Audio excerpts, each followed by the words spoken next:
Ever wondered why some concepts stick while others seem to evaporate from your mind as quickly as they entered? Learning is a complex process, a fascinating interplay of the mind, memory, and motivation, and it's not a one-size-fits-all kind of deal. Different individuals absorb, process, and retain information in diverse ways. Some of us are visual learners, able to recall images and diagrams with ease. Others are more auditory, finding that spoken or written words resonate more. There are those who learn best through physical activity, and still others who thrive in social learning environments.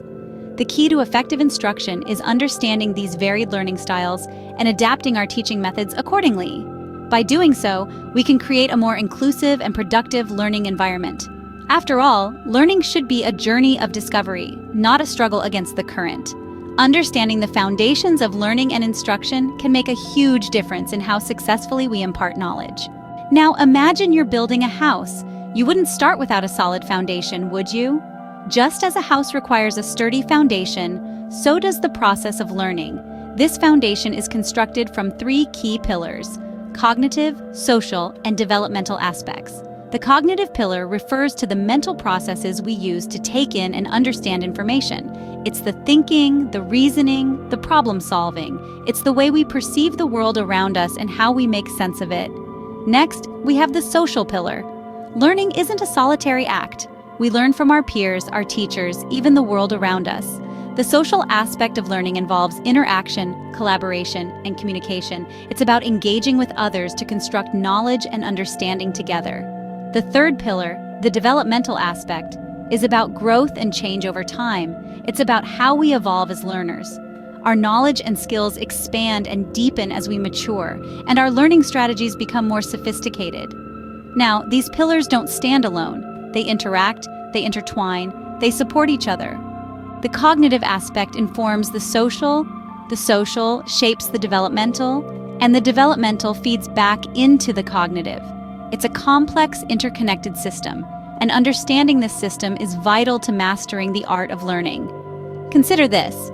When you're learning a new language, for instance, you use cognitive processes to understand the grammar rules, the cognitive aspect.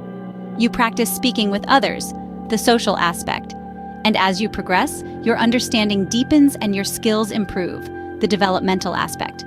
Just as a house requires a firm foundation to stand strong, learning requires a solid base to build upon. The cognitive, social, and developmental aspects provide this base. They are the pillars that support our learning, that allow us to grow and evolve as learners. Just like a house, learning requires a strong foundation.